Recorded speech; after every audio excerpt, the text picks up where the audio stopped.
Hola, ¿qué tal? Muy buenos días. Gracias por acompañarnos en este seminario Sostenibilidad y Desarrollo organizado por Comex Perú. Es un gusto muy grande darles la bienvenida y contar con la participación de representantes del sector privado, especialistas y líderes empresariales comprometidos con una agenda que hoy es central para la competitividad y el futuro del país. Hablar de sostenibilidad y desarrollo implica hablar de crecimiento económico, pero también de la capacidad de transformar ese crecimiento en bienestar tangible para las personas. No hay desarrollo sostenible sin inversión privada, generación de empleo y productividad. Pero tampoco basta con crecer si ese crecimiento no logra cerrar brechas sociales, ampliar oportunidades y mejorar la calidad de vida de la población. El Perú enfrenta desafíos estructurales importantes. Persisten brechas en educación, salud, infraestructura básica, acceso a servicios y gestión ambiental. Son brechas que afectan directamente la competitividad del país, limitan oportunidades y reducen la capacidad de millones de peruanos para desarrollarse plenamente.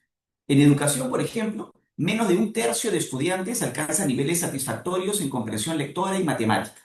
En salud, la anemia infantil continúa afectando a más de un tercio de niños pequeños en el país. Y en materia ambiental, seguimos enfrentando retos significativos vinculados al acceso al agua, la gestión de residuos y el uso eficiente de recursos. Estos temas no son ajenos al sector productivo, por el contrario, forman parte de las condiciones necesarias para construir un entorno más competitivo, más estable y con mayores oportunidades de crecimiento para todos. Hoy las empresas no solo son actores económicos, son también actores relevantes en la generación de soluciones, innovación y articulación. Existen experiencias positivas que demuestran que la colaboración entre el sector público y el privado puede generar impactos concretos. Mecanismos como obras por impuestos son un ejemplo de cómo es posible acelerar infraestructura y servicios de alto impacto social. Pero más allá de un instrumento específico, el desafío es seguir construyendo espacios de articulación, confianza y acción conjunta. Ese es precisamente el objetivo de este seminario: generar una conversación práctica sobre cómo avanzar hacia un desarrollo más sostenible e inclusivo desde la experiencia empresarial. Queremos discutir qué iniciativas están funcionando, qué aprendizajes existen, qué condiciones permiten escalar soluciones y cómo promover una agenda que combine competitividad, sostenibilidad e impacto social.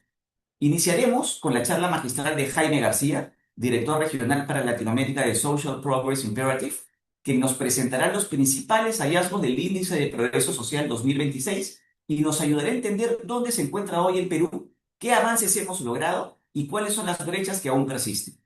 Posteriormente tendremos dos paneles de conversación.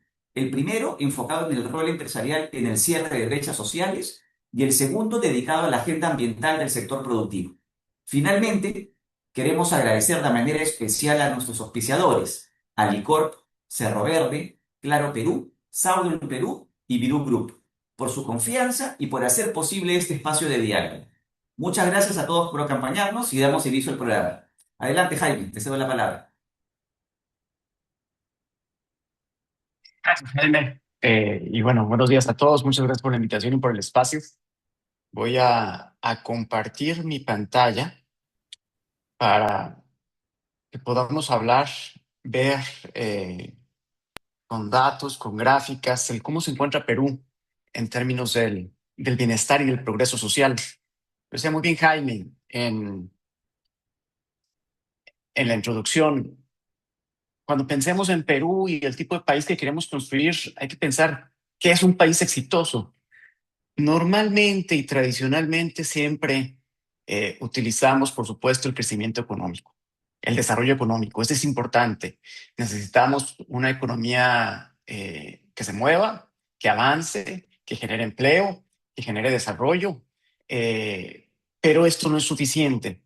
No es suficiente porque ya nos lo decía Simon Kuznets, el creador del Producto Interno Bruto, que es esa medida con la que medimos el valor de los bienes y servicios que produce una economía, en este caso el Perú, en un momento específico del tiempo. Él nos decía, vean, sí, hay que medir la parte económica, pero también hay que entender muy bien los tipos de crecimiento económico que se pueden dar. Reconocer los costos, los retornos de ese crecimiento económico, entender muy bien para qué se crece económicamente y sobre todo los impactos en el corto y el largo plazo. Decía Simon Kuznets, economista, que sí, el crecimiento económico importa, pero no lo es todo.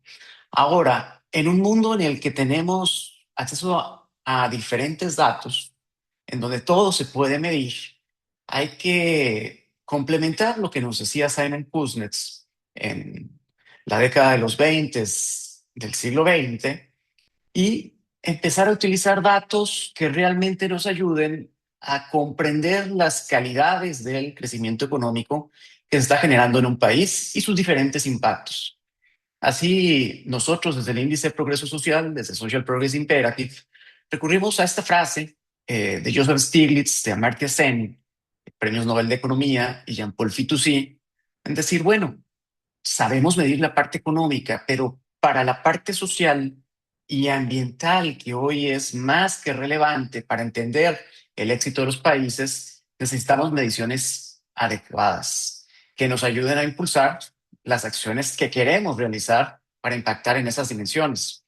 Y esto se hace hoy más que nunca relevante ante un mundo inmerso en cambios, en tendencias, algunas aceleradas, no lineales, que rompen sistemas que creíamos que eran intocables, que ya se habían superado algunas discusiones y hoy estamos en un mundo complejo, con un cambio climático, con una inteligencia artificial, con un cambio demográfico, con conflictos geopolíticos, con polarizaciones internas que ponen en juego el éxito de los países. Y es ahí donde tenemos que pensar entonces en un sistema, en un mundo en donde el cambio climático significa menor productividad agrícola, donde los conflictos geopolíticos implican aumento en precios, en donde el acceso a inteligencia artificial implica tal vez desempleo estructural, en donde el aumento en la edad de la población significa un cambio en las inversiones de salud, una reestructuración de los sistemas educativos. Tenemos que empezar a verlo como un sistema integrado, en donde el éxito económico depende de los factores sociales, ambientales e institucionales de los países, pero a su vez los factores sociales, ambientales e institucionales alimentan el éxito económico. Y por supuesto, la inversión depende de estos factores de contexto. Y necesitamos inversión para que aumente el Producto Interno Bruto. Y necesitamos productividad. Y esa productividad se ha afectado por el ambiente social, ambiental e institucional. Es ese ambiente, ese contexto que me hace ser más competitivo y por lo tanto también producir más con lo que tengo. Y son los países que tienen más productividad también los que traen más inversión. Entonces empiezan a generar esos círculos virtuosos que nos ayudan a movernos en el eje económico, pero también en el eje social y ambiental. Claro, esa es la narrativa.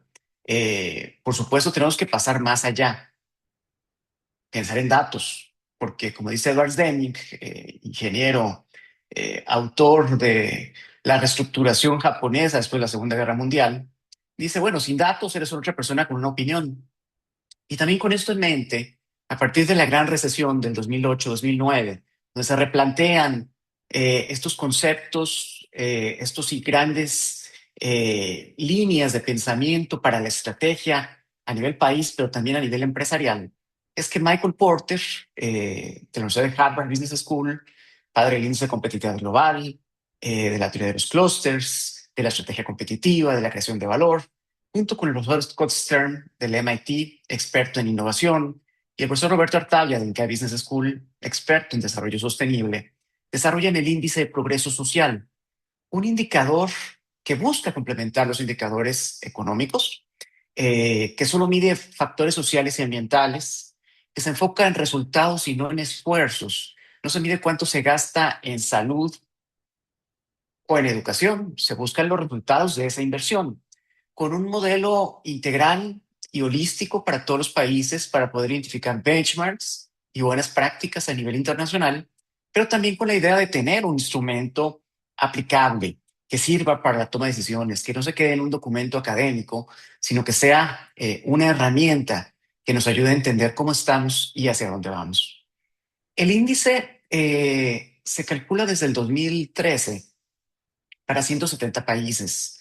Utilizamos fuentes de datos secundarios. Buscamos los mejores datos disponibles para poder comparar a la mayor cantidad de países. Usamos datos del Banco Mundial, de Varieties of Democracy, de la encuesta Gallup, del Sistema de Naciones Unidas y de otras organizaciones serias, académicamente muy de alta calidad, que producen información que año con año podemos estar midiendo para poder cuantificar en una escala de 0 a 100 el modelo del índice de progreso social. Es un modelo de 3 dimensiones, de 12 componentes, donde medimos aspectos desde nutrición y atención médica, que después de que pasamos por una pandemia, yo creo que aprendimos a ver el valor de la salud para poder producir, en donde medimos agua y saneamiento. Sabemos que sin agua tampoco tenemos ni salud ni tampoco tenemos producción, donde la vivienda es también un factor importante y por supuesto la seguridad, que a nivel personal, a nivel de ciudades, a nivel de países, pues es un factor que puede también alejar la inversión y la actividad económica. En la segunda dimensión, fundamentos del bienestar, medimos aquellos aspectos que permiten a los individuos tener vidas plenas y sanas: educación, acceso a información y comunicaciones, por ejemplo, acceso a Internet; salud, ya en una visión más integral; y calidad ambiental. ¿Cómo nos estamos relacionando con nuestros recursos naturales? En la tercera dimensión, medimos esas estructuras institucionales y sociales que le permiten a los individuos alcanzar su pleno potencial. Oportunidades significa derechos, libertad, una sociedad inclusiva donde todos puedan participar y ser miembros productivos y activos de ella. Y por supuesto, educación avanzada, ese capital humano, que tanto en un mundo en el que nos movemos hacia una economía de la información, que tanto estamos invirtiendo en ese capital humano capaz de generar valor con la información.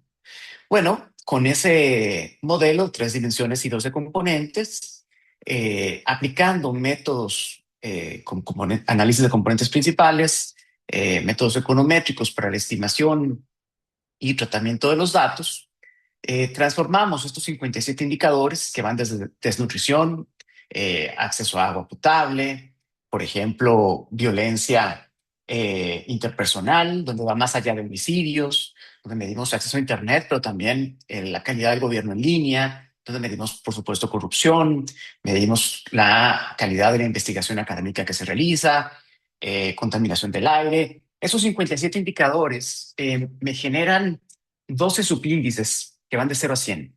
Cero es el peor país en cada uno de esos indicadores, 100 es el mejor país en cada uno de esos indicadores, y eso nos permite después agregarlo y tener el índice de progreso social para identificar tendencias, fortalezas y debilidades.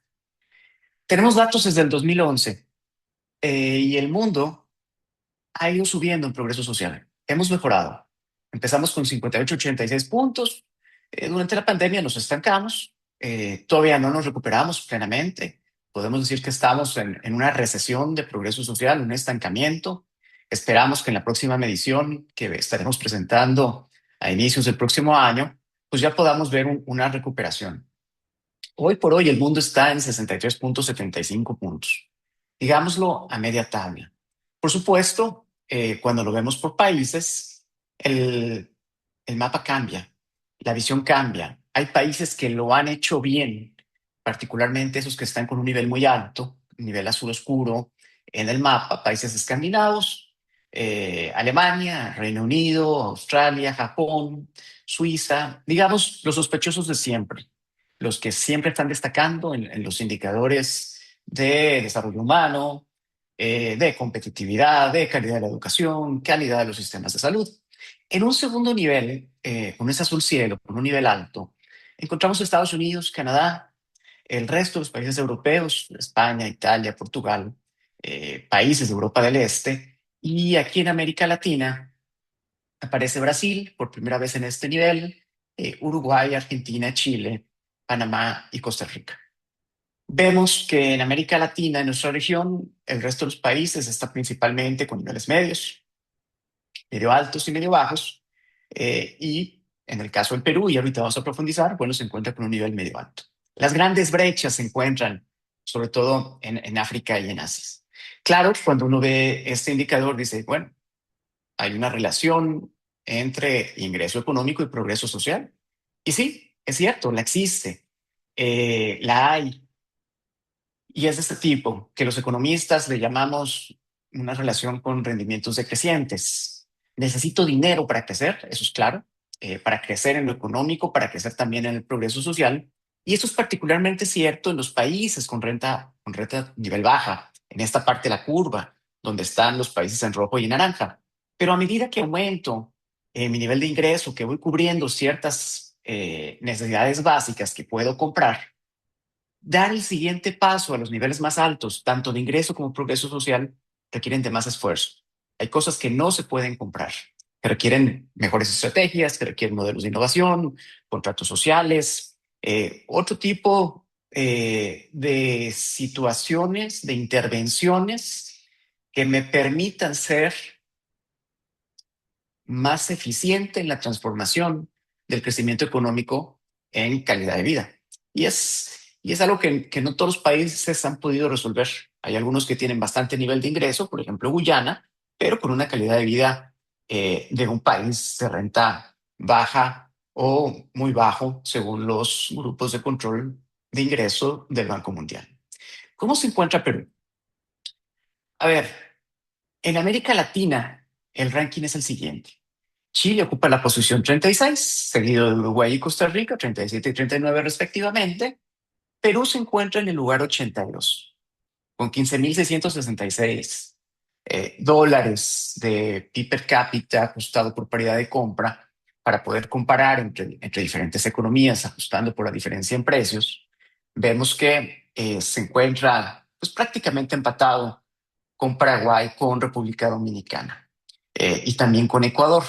De hecho, lo hace mejor que República Dominicana, a pesar que República Dominicana tiene $9.000 más de ingreso que Perú. Perú se encuentra, eso sí, por debajo del promedio latinoamericano. Con el promedio regional tiene 69.81 puntos, pero se encuentra por arriba del mundo. El mundo está en 63.75, ya lo habíamos visto. Ahora, ¿qué más podemos ver aquí? Bueno, sí, el ingreso importa, pero en América Latina importa más la estrategia, porque podemos tener países, ya lo decíamos con República Dominicana respecto a Perú, pero también países como Panamá, que tienen un alto nivel de ingreso, pero tienen un desempeño inferior, por ejemplo, al de Costa Rica, o al de Brasil o al de Argentina. Por la parte baja de la tabla no hay sorpresas, ahí sí encontramos países con un nivel de ingreso bajo, con niveles bajos de progreso social. Algunos países, en el caso por ejemplo de Venezuela, no tiene indicador económico, pero bueno, sabemos también la crisis institucional y social que ha vivido ese país. Ahora, recuerden que el índice está formado por 12 componentes y quiero hacer un repaso por aquellos indicadores en donde el Perú tiene áreas de oportunidad y aquellos que son además muy trascendentes si consideramos las capacidades competitivas de Perú. Vemos que Perú, ya lo decíamos, lo hace prácticamente de acuerdo a su nivel económico. Es decir, hay un tema de eficiencia. Deberíamos de hacerlo más con lo que tenemos. Hoy por hoy estamos en la posición 82 en IPS, pero a PIB per cápita estamos en la posición 85. Entonces, hacemos lo que se espera de Perú. ¿Qué podríamos mejorar? Bueno, en la dimensión 1, necesidades humanas básicas, en donde nos encontramos con el ranking más bajo, es en seguridad. Y eso, por supuesto, es un tema que hay que verlo en sus diferentes dimensiones. En seguridad estamos en la posición 129 con 64 puntos. El aspecto que más disminuye la calificación de Perú es la confianza para salir a caminar solo en las calles de Perú. Ocupamos la posición 131 con un puntaje de 36.36 puntos. En dinero robado, robos y saltos, ocupamos la posición 120. En violencia interpersonal, la posición 98. No estamos tan mal en ese aspecto comparado con otros países de América Latina, pero sí podemos ver que en términos de robo y asalto y esa confianza en el espacio público, pues es lo que está bajando bastante a Perú. Y también las lesiones por transporte, donde ocupo la posición 101 respecto a 170 países. En la dimensión 2, nuestra posición en la que estamos más rezagados es información y comunicación, es posición 75. En donde estamos muy bien es en salud y bienestar. Y en calidad ambiental, quisiera mostrar algo que llama mucho la atención del modelo peruano, esas dualidades, porque podemos tener aspectos en los que somos bastante competitivos, por ejemplo, la exposición al plomo. Ocupamos la posición número 37 a nivel global. Pero en recuperación de residuos, que es reciclaje, que es la aplicación de economías circulares, ocupamos la posición 110. De manera que cuando veamos los datos de Perú vamos a encontrar esas paradojas. Sabemos hacer algunas cosas muy bien, pero en otras estamos fallando bastante. Y es ahí donde nos tenemos que enfocar. Ahorita voy a regresar al tema de salud. Antes quiero ver qué pasa con la dimensión de oportunidades, que es en la que peor estamos. Estamos en el ranking 171 con la calificación más baja, 56.73 puntos. Lo que más nos está disminuyendo es la parte de la libertad, con una posición de 109, pero por ejemplo en derechos tenemos la posición 92, pues, inclusive la posición 90, educación avanzada, posición 56, pero ojo, el puntaje más bajo, 51.46. Tenemos ahí otra vez esas paradojas en el término educativo, porque si bien en educación básica ocupamos la posición 18, en educación avanzada, en acceso igualitario, educación de calidad, ocupamos la posición 127. Entonces, tenemos esas dualidades. Hemos cubierto el acceso, pero nos falta dar el siguiente paso hacia la calidad, hacia la eficiencia. Lo mismo sucede con salud. Tenemos una expectativa de vida bastante buena, un ranking global de 36 puntos, pero acceso equitativo a atención médica de calidad, rango 120 de 170 países. Esto es típico de una economía en donde hemos resuelto las cosas que son fáciles, los low hanging fruits, en donde lo que se puede comprar con dinero ya lo hemos comprado. El crecimiento económico peruano ha servido a desarrollar aspectos de la sociedad peruana. Por eso nos encontramos acá. Pero el que nos encontremos en esta parte también significa que estamos atrapados en la trampa de la renta media, donde tenemos que dar el siguiente paso, darle un foco a la calidad de la cobertura de los bienes públicos, de las políticas sociales, en donde el crecimiento económico sea más eficiente para transformarse en progreso social. Eso lo podemos ver muy claramente cuando vemos el desempeño en un índice que va normalizado, y que toma como base el 2011 como el 100. Vemos que en crecimiento económico hemos crecido bastante, nos hemos recuperado incluso de la caída de la pandemia, pero en progreso social prácticamente estamos estancados desde el 2017. No hemos avanzado. ¿Qué significa salir de esta trampa de la renta media? Para ir terminando esta presentación y dar paso a las conversaciones y discusiones. Bueno, necesitamos mejores instituciones. Eso es lo que nos dicen los datos de oportunidades. Necesitamos mejor capital humano con más calidad, no solo cobertura. Necesitamos acceso a tecnología e infraestructura, pero también de calidad, y un mejor uso de los recursos naturales, particularmente atender ese aspecto de los residuos. Eso significa enfrentar la dualidad rural-urbana, dar reglas del juego que den certidumbre para atraer inversión con alto valor agregado, para fomentar la innovación, para fomentar también nuevos mercados que en un entorno de confianza puedan crear más valor para los peruanos, y movernos a una economía del conocimiento que no dependa tanto de los recursos naturales, sino de las capacidades que tengamos en nuestra población. Y esto no hay que verlo como un problema, como un costo. Aquí termino con el profesor Michael Porter. Hay que verlo como esos déficits sociales, esa destrucción ambiental, si bien generan costos para las empresas, también son una oportunidad para que las empresas no solamente sean testigos de estos datos, sino que puedan utilizar esta información, puedan crear modelos de creación de valor, donde desde lo ambiental y social se construyen estrategias competitivas para la empresa para poder seguir operando en un contexto como en el que nos encontramos. Eso significa entonces pensar de forma innovadora para crear valor y crear prosperidad. E implica diversificar y modernizar la economía, sin duda, integrando lo global con lo local. No estamos aislados en Perú del resto del mundo. Grabarlo en piedra de que esto no es algo que se resuelva solo con dinero, pero que ciertamente va a requerir la colaboración entre el sector privado, sociedad civil, academia y los diferentes niveles de gobierno para alinear mensajes, coordinar intervenciones y optimizar recursos, ojalá con una mirada estratégica y con una visión de hacia qué Perú queremos construir, viendo hacia ese futuro que nuestros recursos, que nuestro capital humano y que nuestra población pueden crear. Con eso termino. Muchas gracias.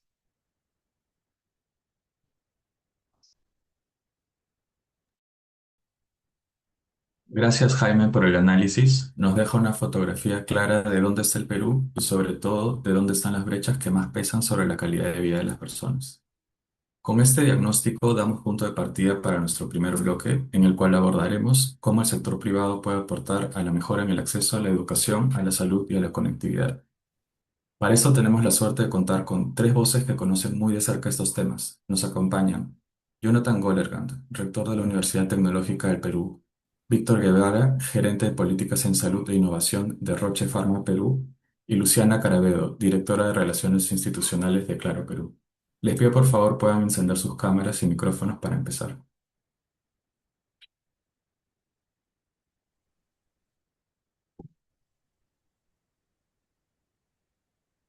Ya. Para nuestra audiencia les comento un poco sobre la dinámica del bloque. La primera pregunta será general para todos los panelistas y luego haremos una pregunta específica a cada uno. Para los panelistas les pido por favor se tomen unos 5 minutos por respuesta para tener tiempo para poder contestar todas las preguntas. Para dar un poco de contexto a la pregunta general, como bien comentó Jaime, las brechas sociales siguen condicionando la calidad de vida de millones de personas y limitando sus oportunidades de progreso. Aunque hemos visto que la pobreza multidimensional ha disminuido en comparación al 2024, todavía hay más de 9 millones de peruanos que continúan lidiando con la falta de acceso a servicios básicos. Abordar estas desigualdades debería ser una prioridad para el próximo gobierno. Sin embargo, el sector privado también ha contribuido de manera tangible al cierre de estas brechas. Desde su experiencia, ¿cuáles consideran que son las principales brechas que aún limitan el desarrollo del país? ¿Y qué condiciones serían necesarias para cerrarlas de manera efectiva? Jonathan, quizá podemos empezar contigo. Muchas gracias y gracias a Jaime por su presentación tan clara.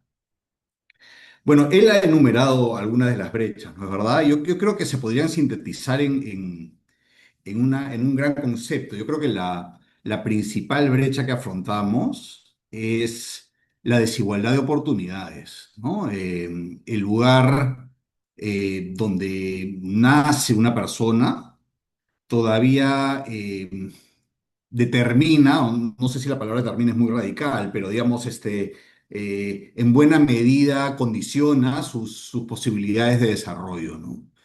Y esa desigualdad sí genera brechas que se expresa en varias capas, ¿no?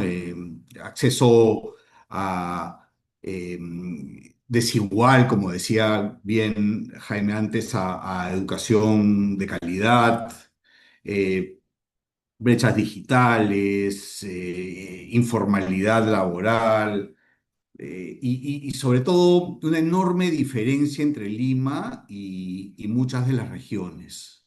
Yo creo que millones de peruanos todavía no acceden plenamente a servicios básicos y ese es un problema de expectativas y limita seriamente la confianza en la movilidad social y nos jala para abajo como país.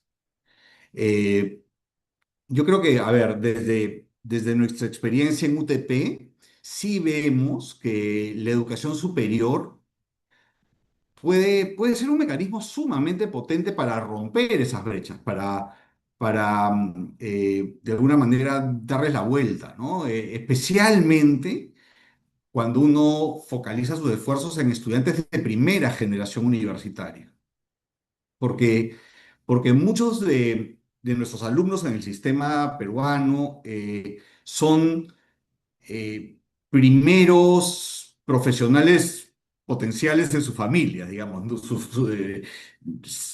Buena parte del sistema universitario peruano tiene a jóvenes cuyos padres no estudiaron en la universidad. Y cuando un joven accede a educación de calidad, y logra insertarse laboralmente, no solamente pues cambia su vida, ¿no? Cambia la trayectoria completa de su familia, de su historia familiar, de sus padres, que ellos van a tener más oportunidades que los que tuvieron sus padres, pero además de sus hijos, le van a poder dar oportunidades que ellos no tuvieron a sus hijos y se comienza a generar un círculo virtuoso que puede terminar en promover desarrollo para ellos mismos, pero también para sus familias, para sus comunidades, para sus entornos. Y es como romper, si se quiere, el conjuro de una profecía que estaba como que destinada a autocumplirse.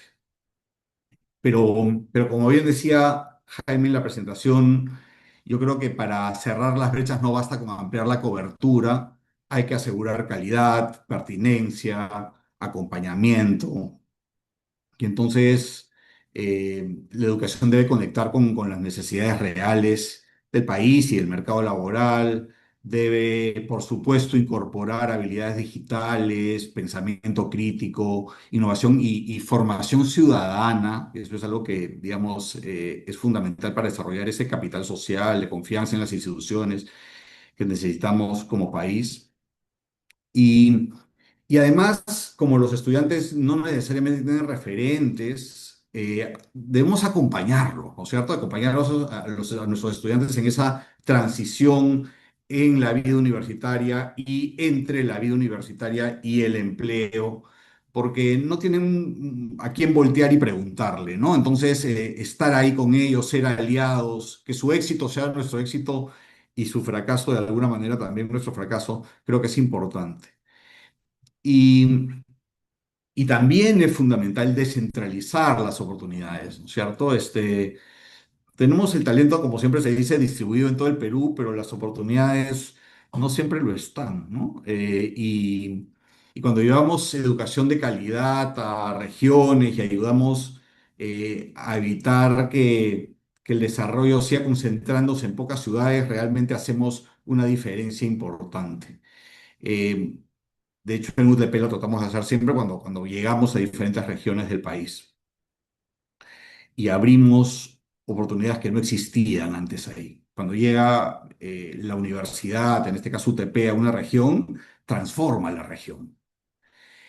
Eh, bueno, no sé cómo estoy de tiempo, pero creo que quizás por ahí podría dejar la pregunta con un comentario simplemente final adicional. Creo que una condición transversal para cerrar brechas es recuperar la confianza.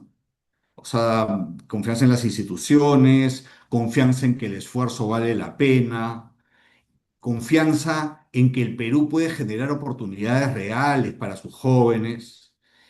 Y creo que si logramos combinar a partir de esa confianza crecimiento económico, inclusión, educación pertinente a las demandas laborales y el mercado laboral y instituciones más sólidas, creo que podemos avanzar a una sostenibilidad más humana que nos permita construir un mejor país.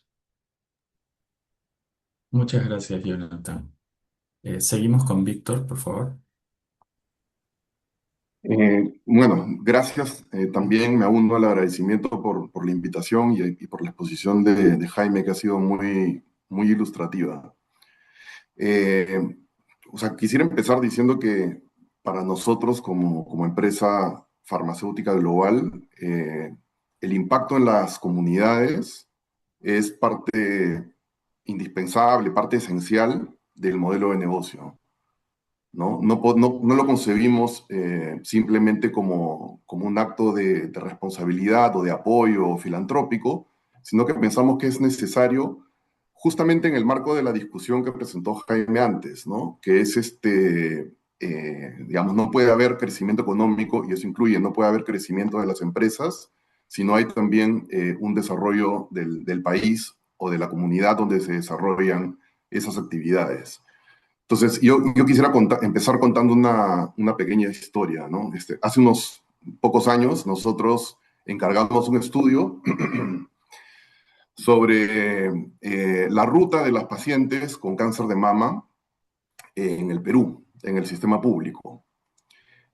Con cáncer de mama, ¿por qué? Porque el cáncer de mama, quizás no lo saben todos, pero el cáncer de mama es la primera causa de muerte por cáncer en mujeres, ¿no? Es el cáncer con mayor mortalidad y con una prevalencia, con una prevalencia, digamos, con muchos casos cada año que generan este número tan elevado. Lo que encontró el estudio fue que eh, muchas mujeres iban al centro de salud, iban a las primeras horas de la mañana, hacían colas de muchas horas, muchas veces no encontraban atención, tenían que sacar citas para otras fechas y finalmente en muchos casos se perdían en el sistema porque además en muchos de estos casos, cuando hablamos sobre todo de comunidades rurales, tienen que viajar horas para dejar su comunidad, lograr llegar a un primer nivel de atención y lograr una cita. Entonces, digamos, el esfuerzo es tan grande, el costo es tan grande de dejar atrás a su familia, sus actividades, su trabajo, el cuidado de la familia, que finalmente con frecuencia terminan postergándose y eso hace que cuando finalmente puedan ser diagnosticadas o tratadas, si es que llegan, su estadio sea muy avanzado y haya mucho menos que hacer que si hubieran llegado de manera oportuna.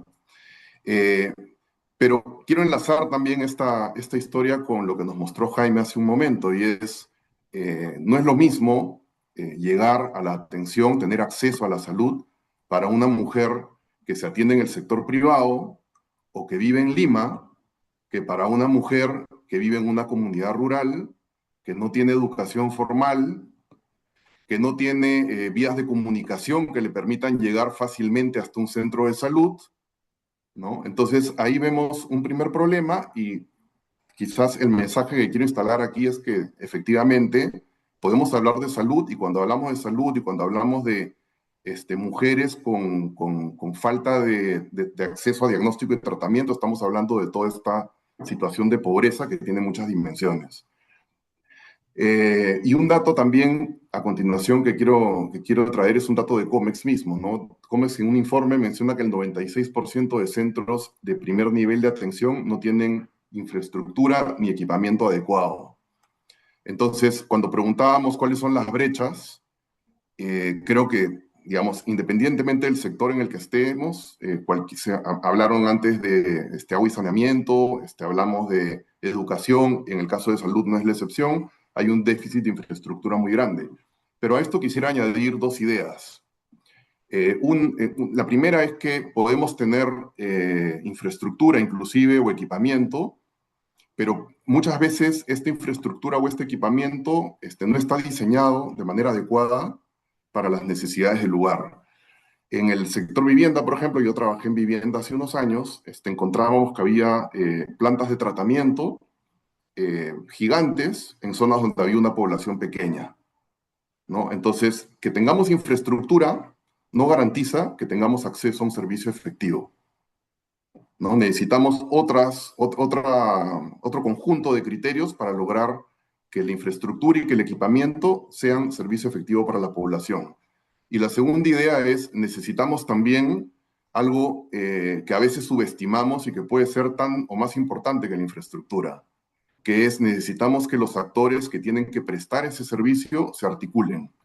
Porque, siguiendo con el ejemplo que ponía, si esta mujer llega a un centro de salud, pero el centro de salud abre a las 3 de la tarde, o el mamógrafo tiene un personal técnico que va 2 veces por semana, o cuando le hacen la mamografía y la tienen que derivar al hospital, se demoran 3 semanas porque el hospital no tiene un responsable de agendar esa cita, vamos a encontrar que podemos tener la infraestructura resuelta, el equipamiento resuelto, pero el ecosistema que debería brindarle a la mujer el acceso no está funcionando porque no tiene articulación. Y solo termino con esta idea para no excederme del tiempo, preguntaban también de qué manera puede participar el sector privado. Yo creo que probablemente todos los que estamos aquí hemos escuchado múltiples veces hablar de, digamos, estos mecanismos que desde hace unos años funcionan y funcionan bien. Uno de ellos, las asociaciones públicas privadas, y otra, las obras por impuestos o ahora también obras por servicios por impuestos. Solamente me quiero referir a dos casos que son muy buenos, muy exitosos, que son los del Hospital Barton y Kelling en Lima, que son APPs, que son operados por privados, son del Seguro Social de Salud. El nivel de satisfacción de los pacientes que se atienden en esos hospitales son de 93%. ¿No? Es un servicio de calidad que realmente no tiene nada que envidiarle a una clínica privada. Ese es solamente un ejemplo de cómo, digamos, esta participación del sector privado puede lograr transformar los ecosistemas y el acceso efectivo. Pero el segundo tema que quiero mencionar ahí como participación del sector es, creo que el sector privado tiene que jugar y puede jugar un rol como un articulador y como un provocador de que los cambios ocurran. Y no porque el sector público no tenga capacidades, no porque el sector público no sepa qué hacer. Creo que hay gente experta en el sector público y gente con muchísima experiencia, pero a veces también encontramos en el sector público que están desbordados con una agenda sobrecargada, con muchas urgencias. Entonces, a veces el sector privado también puede jugar este rol de ayudar a generar un espacio, de promover esta articulación entre actores.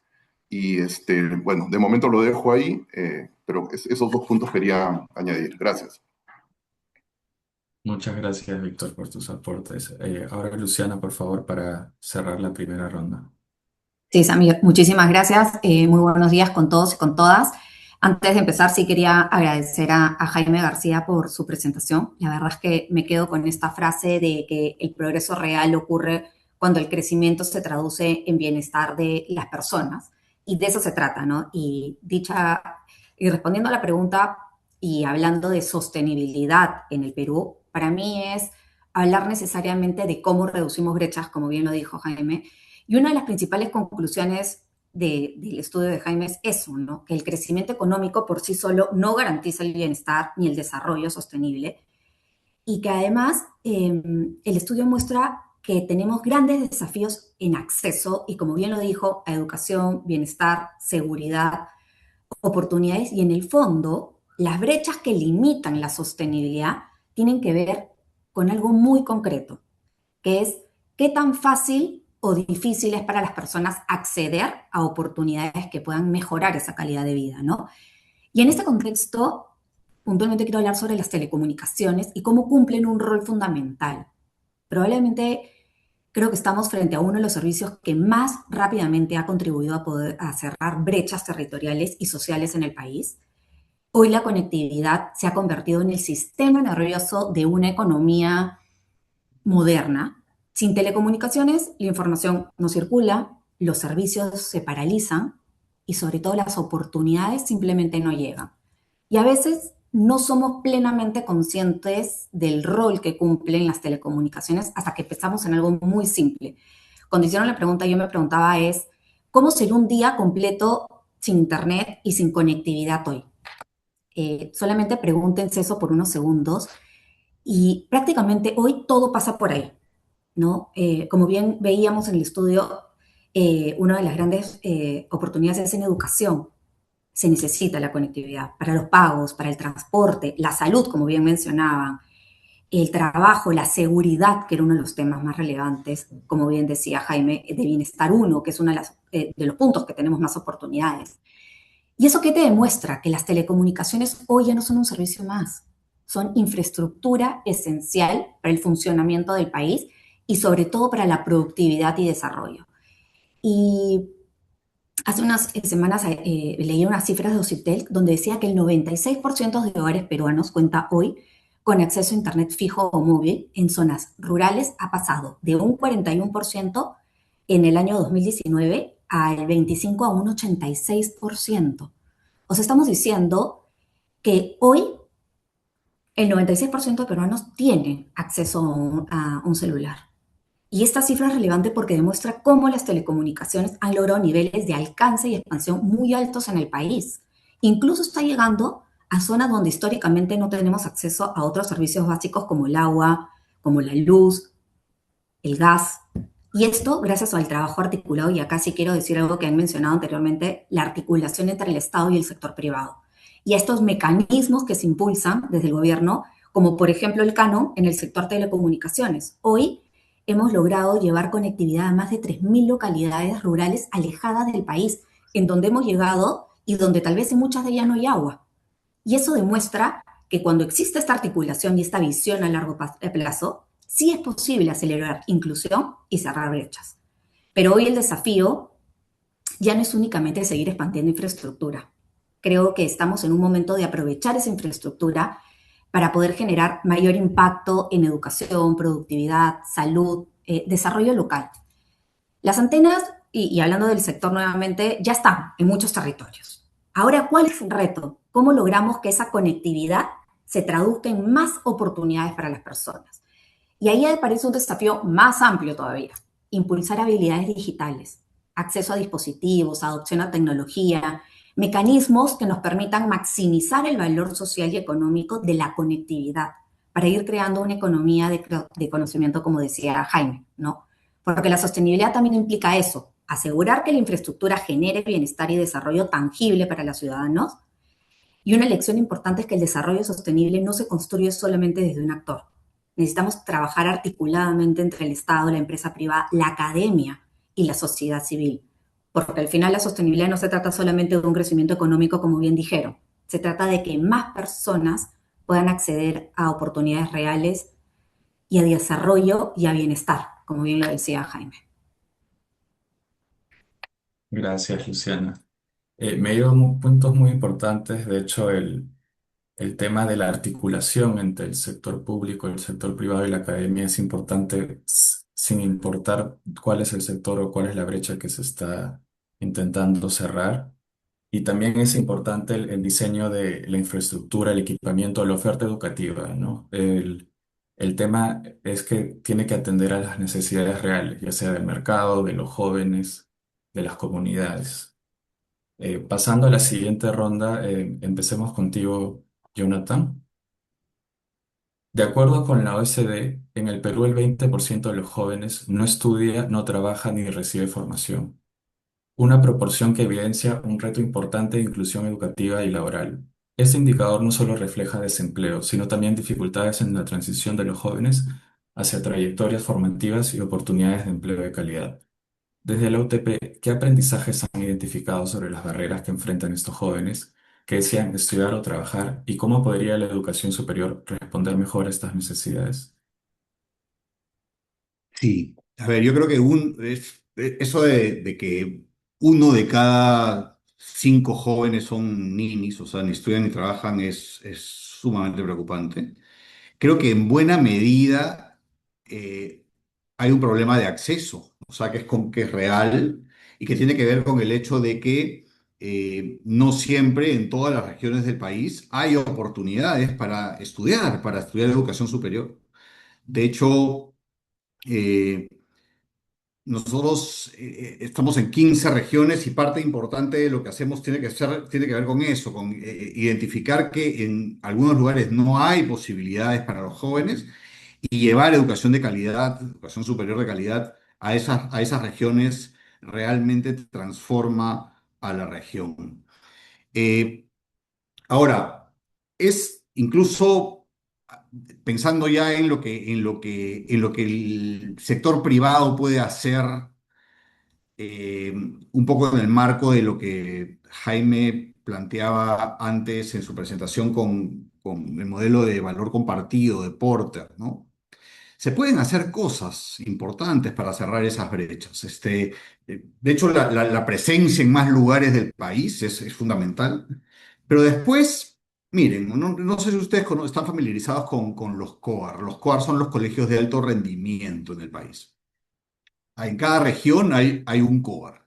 Y los COAR reciben todos los años a la gente más talentosa, los chicos más talentosos de sus regiones, en tercero, cuarto y quinto de secundaria, y los hacen formar parte de un colegio que es como un internado, donde el Estado peruano les da lo mejor que puede darles. Y la verdad es que es muy bueno, y esos jóvenes son muy buenos, muy talentosos, muy creativos, muy orientados a la superación personal. Son gente que uno quisiera tener en sus empresas, quisiera que formen parte de sus comunidades, líderes con iniciativa. Esos jóvenes terminan de estudiar en los COA y cuando salen de los COA no tienen nada que hacer porque no tienen una universidad en su región, porque no tienen los recursos económicos para poder seguir estudiando en la universidad, porque en fin, las oportunidades no están ahí para ellos. El talento está, las oportunidades no están. Y terminan atendiendo en la chacra del papá, en la bodega, digamos, como que les cortamos las alas y no aprovechamos su potencial. Entonces, ahí, por ejemplo, para mencionar algunas iniciativas, al inicio del programa nos planteaban qué cosas se podrían hacer. Ahí lo que UTP decidió es, bueno, si se gradúan todos los años 2.500 jóvenes de los COA, 100 en cada una de las regiones del país, bueno, vamos a darle a esos jóvenes la oportunidad de estudiar su educación superior 100% becados en UTP, todos los que quieran. Es decir, que ninguno se quede sin estudiar. Y eso, por un lado, claro, les abre oportunidades a ellos y a sus familias, pero beneficia a todos, beneficia a todos los stakeholders de la organización, beneficia a las comunidades que sienten que esos jóvenes de alguna manera van a repercutir con sus conocimientos y sus actitudes en el beneficio de la comunidad, a los propios colegios de alto rendimiento que sienten que su labor no se queda trunco, sino que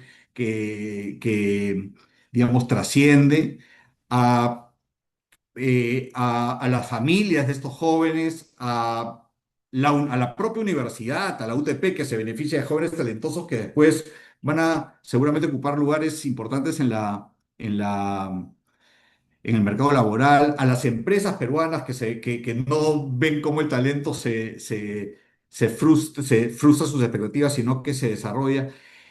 Ese tipo de cosas termina siendo muy positiva, ¿no es cierto? Y creo que todos podemos ponernos a pensar en cómo hacer algo que abra oportunidades y que permita que jóvenes puedan eh, lograr sus sueños eh, sin que les cortemos las alas, ¿no? Eh, eh, no sé cómo estoy de tiempo, pero hay mucho más que se puede hacer. O sea, para cerrar las brechas, hace falta que las universidades, las instituciones de educación superior, nos pongamos a pensar que tenemos que flexibilizarnos, tenemos que ser diferentes a como éramos hace unos años, hace algunas décadas. Así que, porque los estudiantes hoy son estudiantes que tienen múltiples responsabilidades, que estudian y trabajan, que tienen familias que atender. Y entonces, es nuestro trabajo ponernos a pensar cómo podemos hacer para que los horarios les permitan seguir estudiando en la universidad, para que las modalidades de estudios que ofrecemos les permitan tener educación superior de calidad sin necesariamente venir todos los días al campus, para que el acompañamiento que les damos sea un acompañamiento que está centrado en gente joven, sí, pero también en gente que y es más grande, estudia, trabaja, etcétera. eh, Estar en diferentes lugares también hace que uno pueda moverse, porque comienza a trabajar en algún sitio y no tiene que comenzar su carrera de cero, no tiene que abandonar sus estudios. Es como que abrirnos al entendimiento de que las brechas las tenemos que cerrar también mirándonos a nosotros internamente, organizacionalmente, estructuralmente y decir, bueno, ¿cómo vamos a atender a esta población que necesita oportunidades sin cerrarles las puertas? Muchas gracias, Jonathan. De acuerdo, o sea, nosotros tenemos que encontrar a los jóvenes y saber cuáles son sus necesidades, ser flexibles con ellos. Y también hay muchísimo talento que termina la etapa escolar y no encuentra oportunidades y tenemos que hacerles ese acompañamiento porque al final del día es como un círculo virtuoso. O sea, esta inversión que se hacen estos jóvenes o que hacen ustedes desde la UTP los beneficia a ustedes, a la empresa, a los jóvenes, a la sociedad. Entonces, es bueno y más adelante tal vez se puedan establecer otras conversaciones a partir de esto, ¿no? Eh, Víctor, ahora voy contigo. Según el INEI, aunque el 93% de la población contaba con algún seguro de salud, solo el 44% de quienes tuvieron un problema de salud buscó atención. Dentro de este grupo, 40% acudieron a farmacias o boticas, lo que evidencia que ante las limitaciones del sistema, muchas personas terminan recurriendo directamente a medicamentos como primera respuesta. En ese contexto, el acceso a medicinas seguras, oportunas y asequibles se vuelve clave para garantizar una atención efectiva. Desde tu experiencia, ¿qué acciones público-privadas han demostrado ser más efectivas para cerrar brechas de acceso a medicamentos? ¿Y cómo podría escalarse este tipo de iniciativas para generar un mayor impacto en la población? Gracias, Amir. Eh, yo creo que ese dato es muy revelador, porque si lo vemos en contexto, en el Perú, la cobertura, el aseguramiento en salud llega desde hace unos años a cerca del 100% de la población.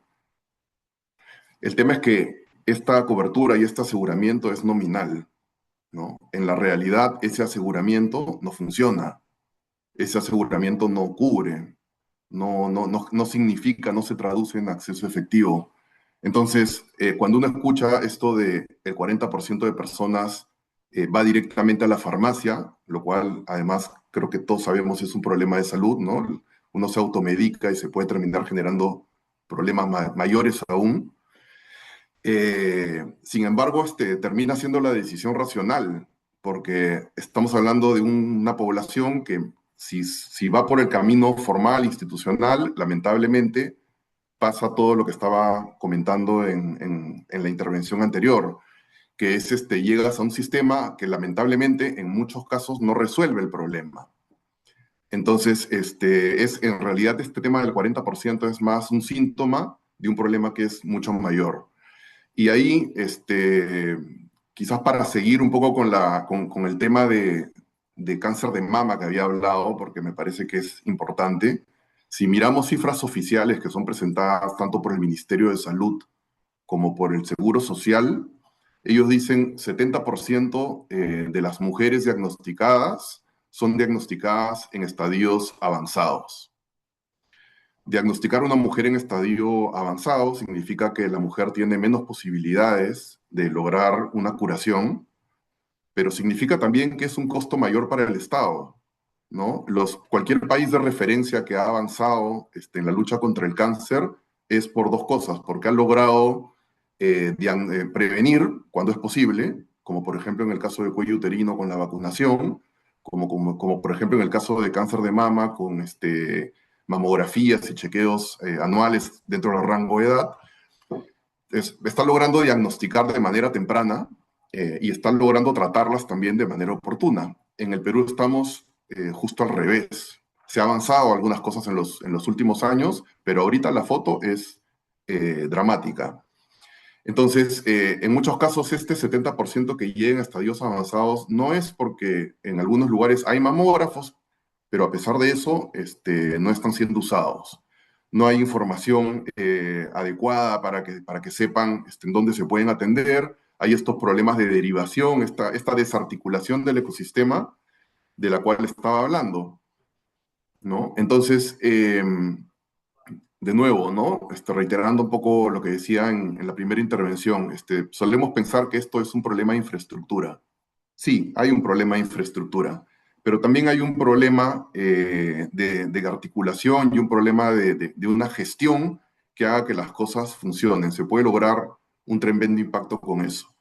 Nosotros hemos visto, digamos, por la presencia que tenemos en distintos países, hemos visto, por ejemplo, experiencias exitosas de lo que llaman navegación oncológica, ¿no? Que es que haya personas encargadas dentro del sistema de salud para que cuando llega una persona con cáncer, esta persona sea identificada rápidamente y acompañada en su proceso para que logre tener un diagnóstico y un inicio de tratamiento, no en 6 meses como pasa en el Perú en zonas rurales, sino en 30 días, ¿no? Y esto cambia totalmente, puede cambiar totalmente la historia. Nosotros hemos en los últimos años también encontrado iniciativas, no es que nosotros estemos inventando un modelo, pero hemos encontrado que hay algunos hospitales que con esfuerzos casi heroicos de personas, de médicos, de enfermeras en los hospitales, han venido implementando de distintas formas, una especie de pilotos de este tipo de navegación oncológica. Por ejemplo, en Cayetano Heredia lo han hecho, con el centro del primer nivel, lo han hecho en Salud en Arequipa, lo han hecho en Salud en Junín, eh, y lo que nosotros venimos haciendo es acompañando, apoyando estas iniciativas, en algunos casos, digamos, con algunos apoyos puntuales, pero en otros casos simplemente acompañándolos también a visibilizarlo y a que se puedan presentar en espacios donde le den foco, ¿no? Por ejemplo, varias de estas prácticas han tenido certificaciones en iniciativas como Ciudadanos al Día, como los de la Fundación Peruana de Cáncer, en el concurso mismo que hacemos en Roche de la salud que queremos, ¿no? Y lo que estamos tratando también es de ser un actor que en los ecosistemas pueda ayudar a que este tipo de iniciativa se replique. Entonces, ahí me parece que, digamos, lo que quiero transmitir ahí es, no se trata solamente y esto es una idea que creo que Jaime Dupuy mencionaba al inicio, ¿no? El privado no solamente como un actor que aporta recursos económicos, sino que es un actor del cambio. Eh, Ahí lo que nosotros podemos aportar como privados no es solamente recursos, es justamente también el poder conectar con experiencias de otros países, el poder apoyar con expertise técnico, el poder ser un aliado para movilizar, para lograr convocar actores, para lograr poner temas en la agenda, para lograr que los actores coordinen entre sí y ser un acelerador de estas iniciativas. Eh, y quiero también terminar solamente contando una historia que escuché hace poco a una lideresa de una asociación de pacientes que contaba el caso de dos hermanas, justamente con cáncer de mama. Y lo que contaba es una de ellas tenía seguro privado, ¿no? Y la otra se atendía en el sistema público.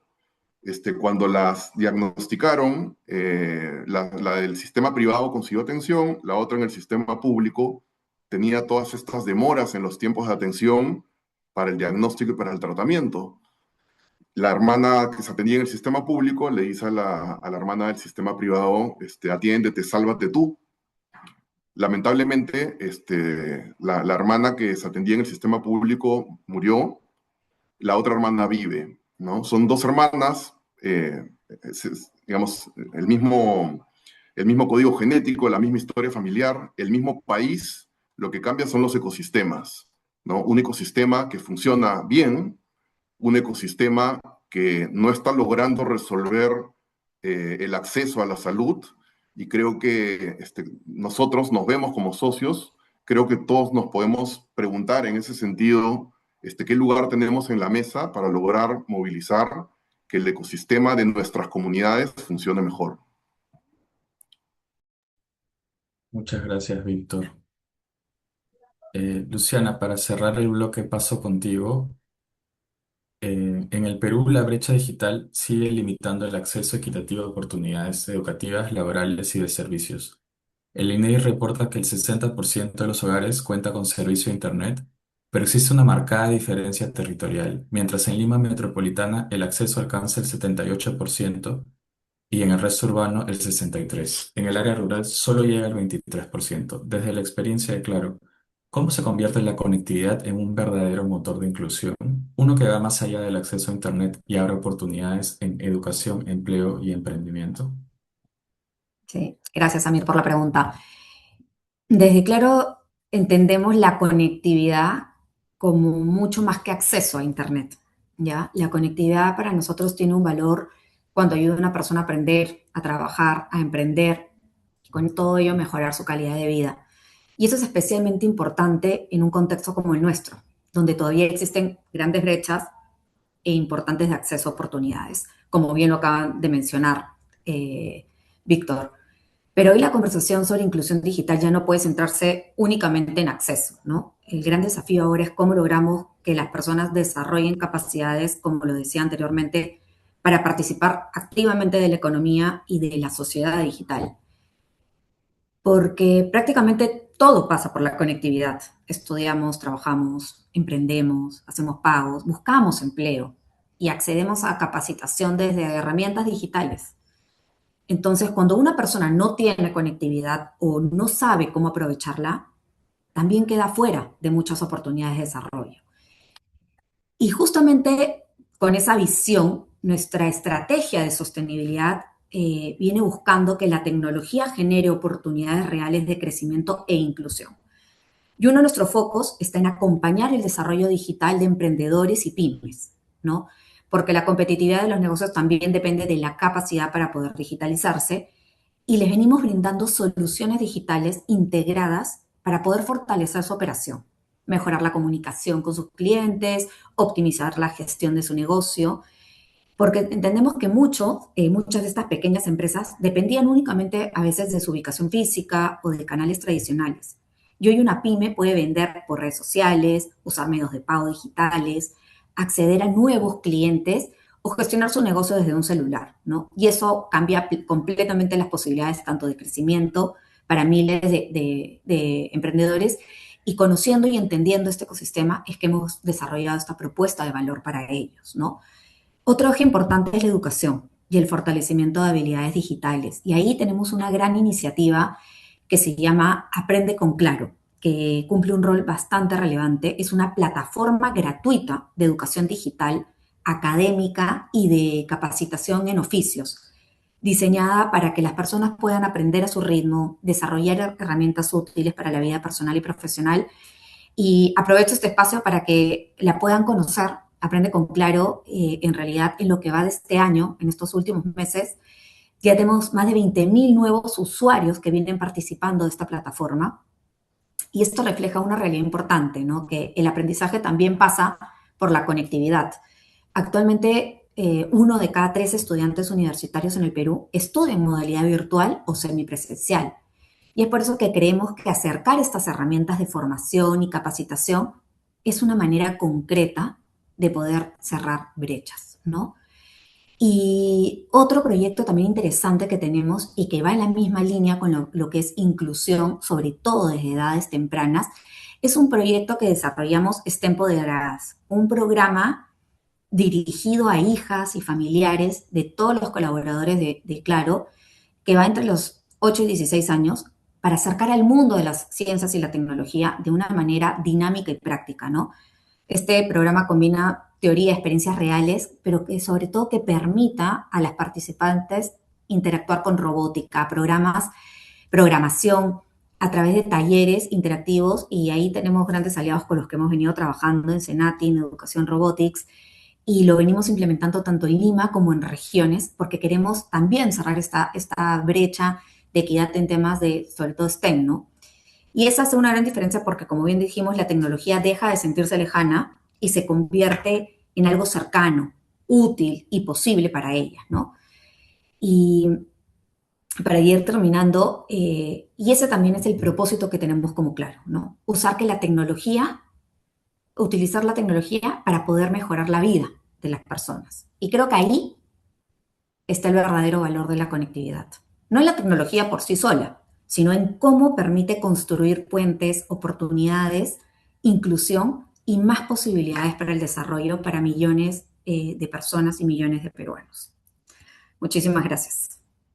Muchas gracias, Luciana. No, como bien dijiste, la conectividad es transversal para el cierre de cualquier brecha. Por ejemplo, como comentaba Jonathan, en la flexibilidad en la educación con los jóvenes, ahora cualquiera que tenga acceso a Internet y una laptop o un celular tiene acceso a educación desde sus casas, ¿no? Igual, ahora las clínicas o servicios de salud ofrecen las teleconsultas, entonces eh, pequeños negocios tienen acceso a mercados gigantes con el comercio electrónico que antes de hace 6 7 años era impensable. Entonces, la conectividad es clave realmente para todo tipo de cierre de brechas en el que se quiera conversar.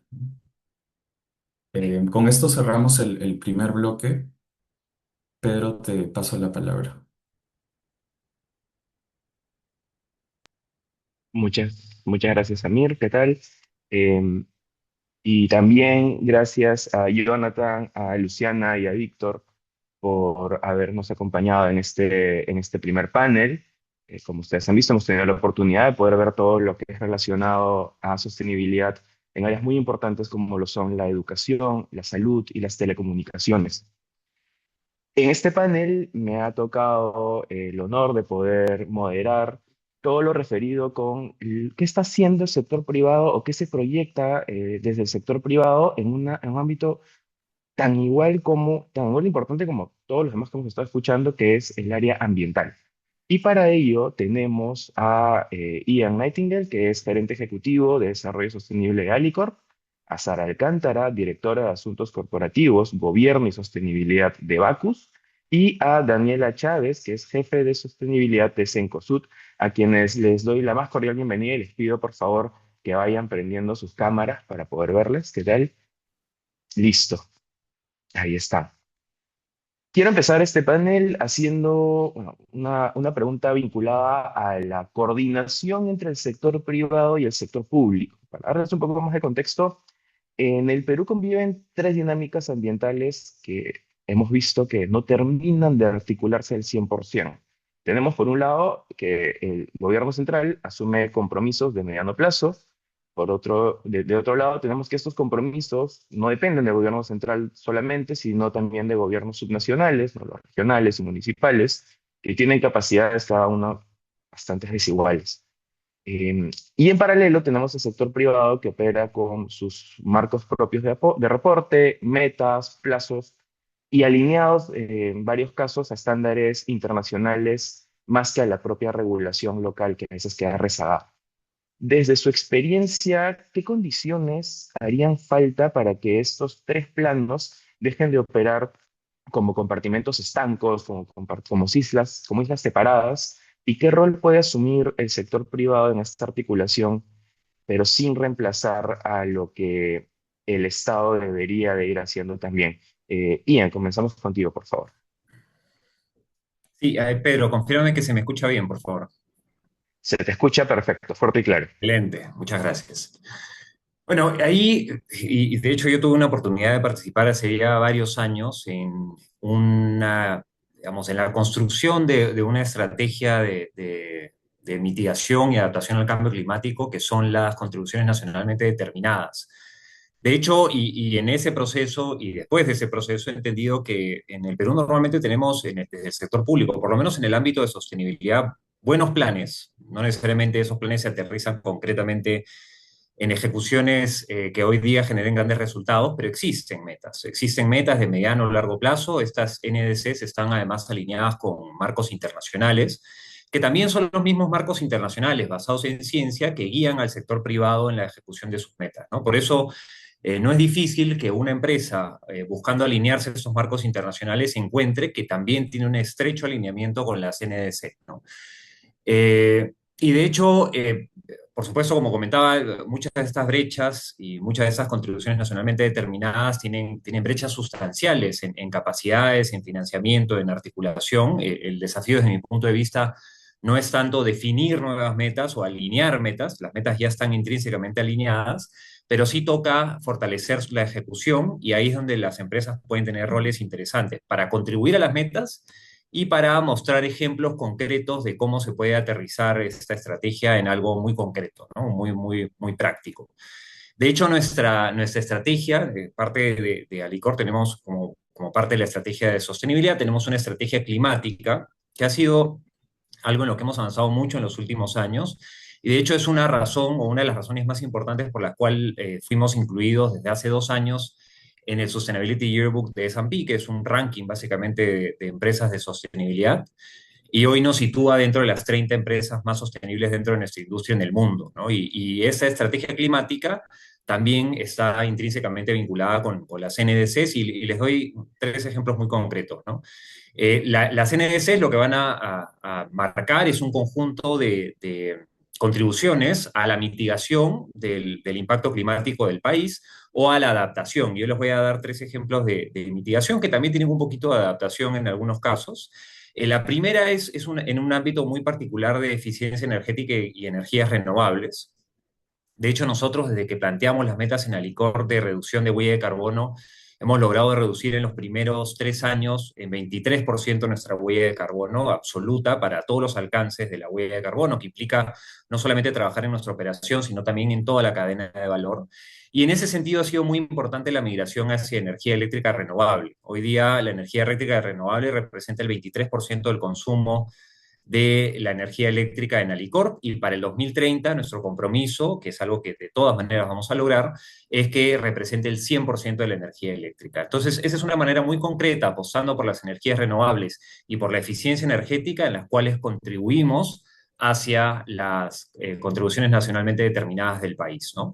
Otro tema, y quizás uno de los más relevantes, es el manejo sostenible de cultivos. Nosotros tenemos un programa, que es el programa Palma Sostenible, que desde el 2019, incluso iniciando en el 2018 en la parte de planificación, apuesta por una palma, un aceite de palma que sea libre de deforestación, una producción de aceite de palma peruana libre de deforestación. Y hoy día, ya nuestra operación de Industrias del Espino, que es parte del grupo Alicorp, es trazable, 100% trazable y libre de deforestación, e incluso 26% del abastecimiento proviene de campos certificados con RCPO, que es un estándar incluso más ambicioso que el tema de deforestación, porque incluye derechos humanos, derechos laborales y otros temas adicionales que son ambiciosos desde la perspectiva de sostenibilidad. Esto contribuye a las NDCs, específicamente a las medidas de uso de tierra, que es una de las más importantes que tenemos como país. No somos un país muy intensivo en industria, pero sí somos un país intensivo en agricultura en la Amazonía, y en ese sentido es donde tenemos que trabajar para poder prevenir la deforestación, y ya como Alicorp venimos trabajando en esto hace algunos años, ¿no? Y un ejemplo finalmente es el de aguas residuales tratadas, que también contribuye a estas NDCs que les mencionaba, ¿no? Nosotros hemos implementado en los últimos años, de hecho en este año hemos implementado puntualmente una tecnología de sistema de tratamiento muy avanzada para reutilizar agua. Esto nos permite reutilizar más de 43.000 metros cúbicos de agua anualmente, y esto tiene además un potencial de replicarse no solamente en las operaciones de Alicorp, sino también en otras empresas industriales. Y nos ha permitido este proyecto y otros proyectos acumular hasta la fecha una reducción de 10% en el uso de agua desde la línea base que establecimos, que es el 2022, ¿no? Entonces, para concluir un poco, creo que las metas son metas alineadas entre el sector privado, entre el gobierno, además alineada con estándares internacionales y, más importante, con ciencia, que es lo que debería primar en las decisiones a la hora de establecer nuestras metas. Y esas NDCs ofrecen al sector privado una hoja de ruta en la cual cada empresa, por supuesto, dentro de su modelo de negocio, tiene que definir cuál es la mejor manera de contribuir a estas metas nacionales que deberían regir para cualquier organización, sea pública o privada en el país, ¿no? Muchas gracias, Ian. Me llevo esto súper importante, el tema de cómo articular sobre todo de cara a la ejecución, ¿no? Teniendo en cuenta pues que las CNS están bastante alineadas y también con bastante evidencia. Sara, te doy el pase, por favor, te escuchamos. Gracias, Pedro. ¿Se me escucha bien? ¿Todo bien? Perfecto. Bueno, primero quiero agradecer a COMEX por generar este tipo de espacios que son tan importantes para poder contar un poco más de lo que venimos haciendo desde las empresas, y también a todas las personas que se han tomado el espacio para conectarse y escucharnos. Bueno, yo creo que en el Perú se viene avanzando cada vez más en incorporar la sostenibilidad dentro de la agenda pública y privada. Hoy vemos un Estado que impulsa compromisos importantes, gobiernos locales que buscan responder a desafíos concretos en sus territorios, y empresas que también vienen elevando sus estándares y metas de sostenibilidad. El reto ahora es cómo conectamos mejor estos esfuerzos para generar mayor impacto.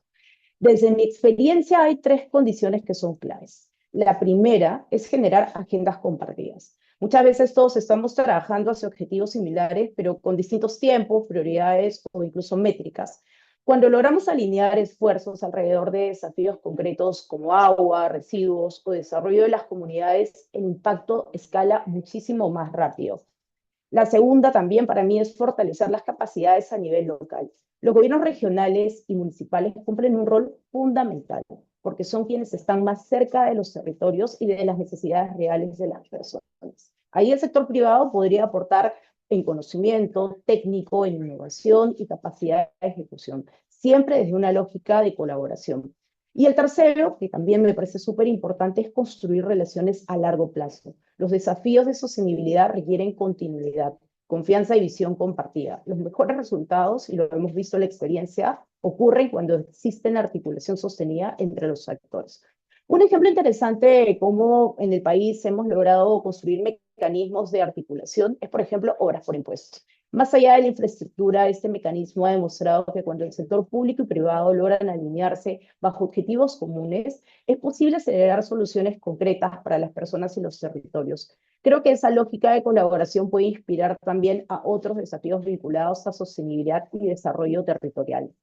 Desde Bacus nosotros entendemos la sostenibilidad no como parte de nuestro negocio, sino como nuestro negocio. Y nuestra cadena de valor, por eso, justamente va desde la semilla hasta la botella.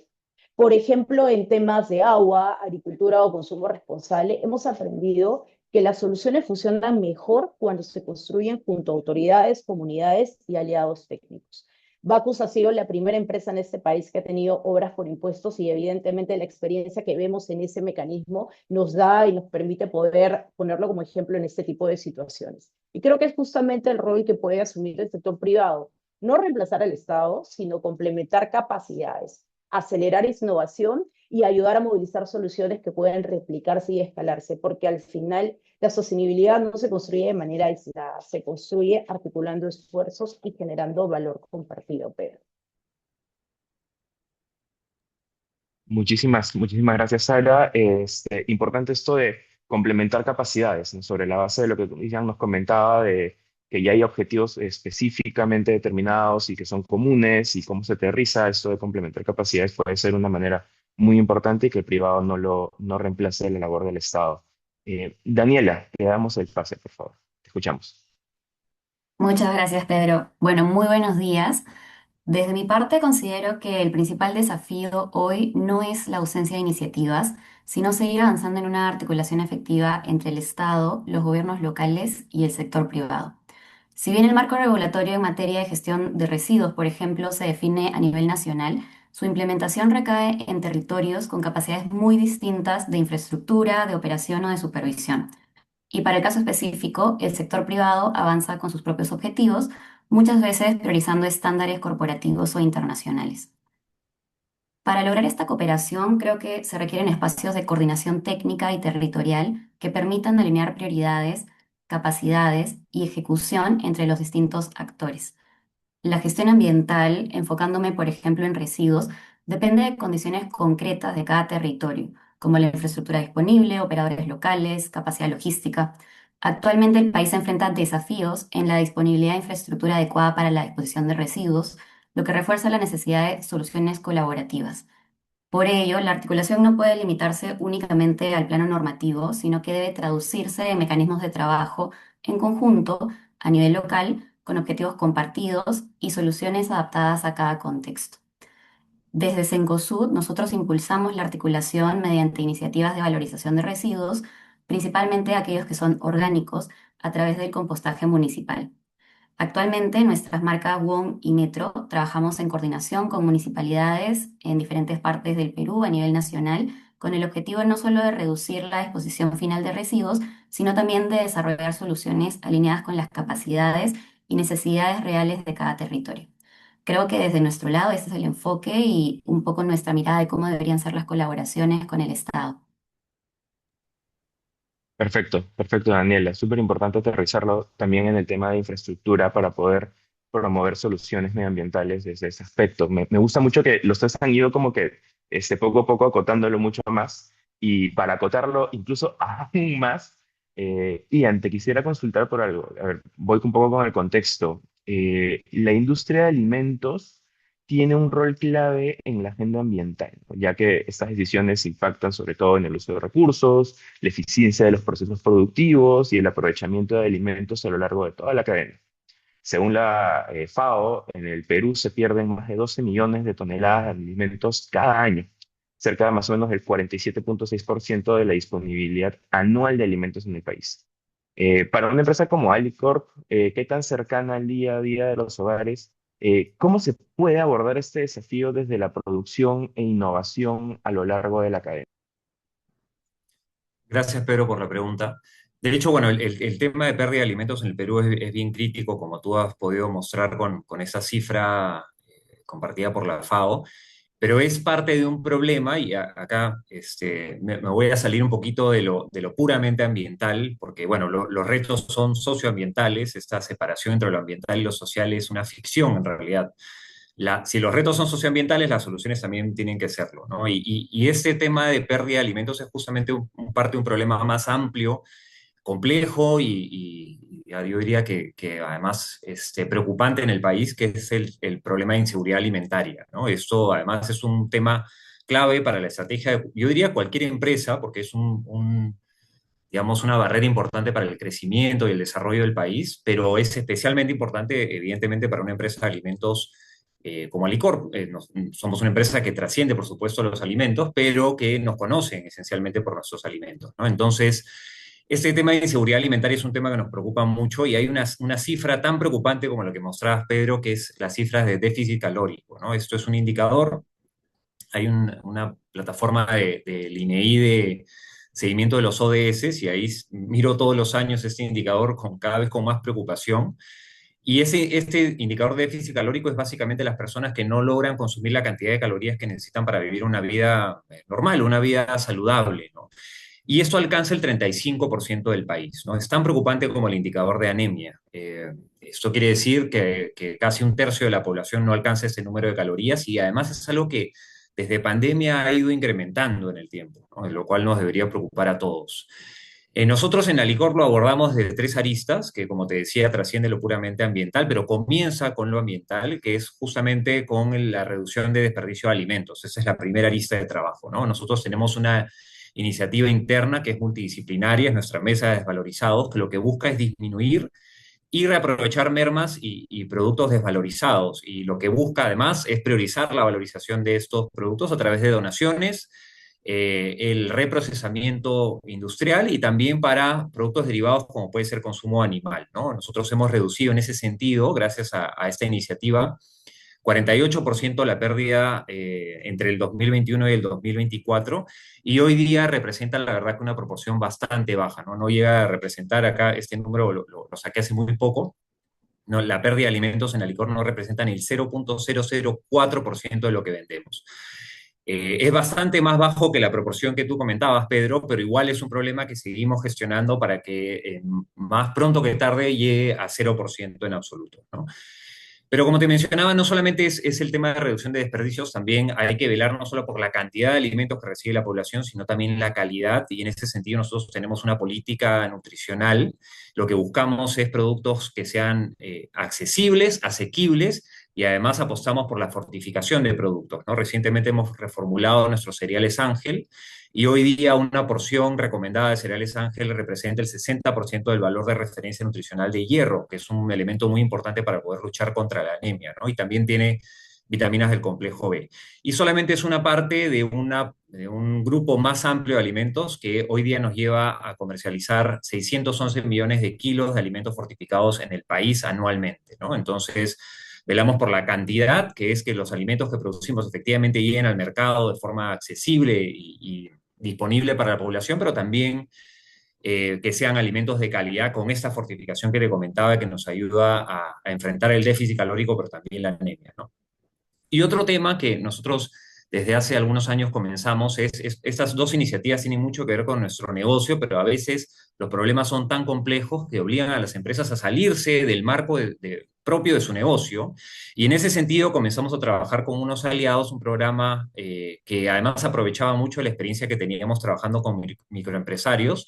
Es un programa que se llama Ollas que Desarrollan y que busca fortalecer a las ollas comunes para que emprendan y alcancen, gracias a ese emprendimiento, la autonomía y sostenibilidad que las va a mantener de manera consistente en sus comunidades trabajando y enfrentando la inseguridad alimentaria, ¿no? Entonces, un poco para concluir, la pérdida de alimentos es parte de un problema bastante más amplio, bastante más grande y para nosotros también más preocupante, que nos obliga a entender a profundidad el problema, sus causas, los aportes que podemos tener y en ese sentido proponer soluciones de procesos, productos y programas que nos permitan enfrentar la inseguridad alimentaria de manera sistémica, ¿no?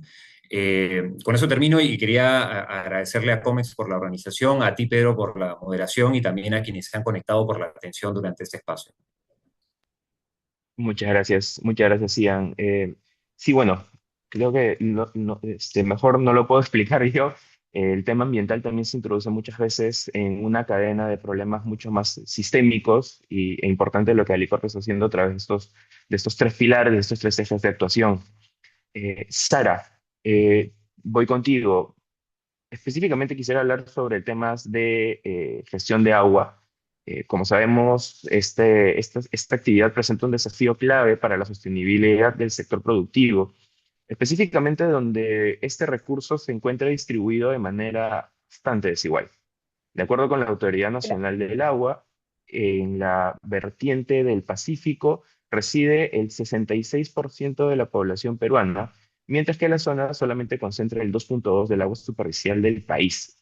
A partir de la experiencia de Bacus, ¿qué lecciones deja la implementación de soluciones como el reuso de agua tratada y qué condiciones se necesitarían para que este tipo de iniciativas no solamente estén en la empresa, sino que puedan escalarse y replicarse en otros territorios que tienen un alto nivel de estrés hídrico? Gracias, Pedro, por la pregunta. El agua es probablemente uno de los temas más importantes para la sostenibilidad del Perú. Y justamente por eso desde Bacus venimos trabajando desde hace varios años en una estrategia enfocada en eficiencia hídrica, optimizando los procesos y la restauración de nuestras fuentes de agua. Para nosotros ese es un tema central. Sin agua no hay vida, pero también sin agua no hay cerveza. Cerca del 90% de nuestros insumos principales para la elaboración de nuestros productos son agua, por lo que gestionarlo de manera responsable no solo es importante para nuestra operación, sino también para la sostenibilidad de las comunidades donde operamos. Hoy trabajamos en dos grandes frentes. El primero es la optimización. Venimos implementando tecnologías y mejoras operativas para incrementar la eficiencia hídrica de nuestras 5 plantas que están ubicadas a nivel nacional en Ate, Arequipa, Cusco, Motupe y Pucallpa, además de nuestra maltería. Gracias a ello hemos logrado reducir significativamente, Pedro, nuestro consumo de agua en los procesos industriales. Además, hemos venido incrementando el reuso de agua residual industrial depurada y desarrollando nuevas alternativas, tecnologías para optimizar consumos dentro de nuestras operaciones. También entendimos que la gestión de agua no puede quedarse solamente dentro de la planta. Por eso el segundo frente es la restauración y el trabajo territorial. Desde Bacus venimos impulsando la recuperación de Amunas. Es uno de nuestros proyectos emblemáticos, uno de los proyectos que nos hace soñar muchísimo porque estamos viendo resultados. Las Amunas son canales ancestrales preincaicos hechos de piedra, arena y arcilla que permiten infiltrar agua de lluvia a la montaña y contribuir a la recarga hídrica. A la fecha, en Bacus hemos restaurado 69 kilómetros de Amunas gracias a la restauración de estos canales. Esto significa que se han infiltrado más de 13,5 millones de metros cúbicos de agua, equivalente a más o menos 3.200 piscinas olímpicas, beneficiando más de 146.000 personas y a 4.500 hectáreas de cultivo. Creo que justamente ahí está uno de nuestros principales aprendizajes. Hoy la sostenibilidad no puede enfocarse únicamente en reducir impactos. Tenemos que avanzar hacia modelos cada vez más circulares, regenerativos y articulados con el territorio. También hemos aprendido que sí existen soluciones técnicas y conocimiento para avanzar más rápido. Muchas veces el reto está en cómo articulamos capacidades, aceleramos implementación y generamos condiciones para escalar estas iniciativas. Por eso creo que hacia adelante son claves 3 cosas: un marco regulatorio claro, articulación público y privada, muy importante, y una visión de largo plazo. Porque la seguridad hídrica no solamente es un desafío ambiental, es una condición fundamental para que la sostenibilidad de nuestras ciudades pueda darse y nuestras comunidades y el desarrollo productivo del país pueda garantizarse. Gracias, Pedro.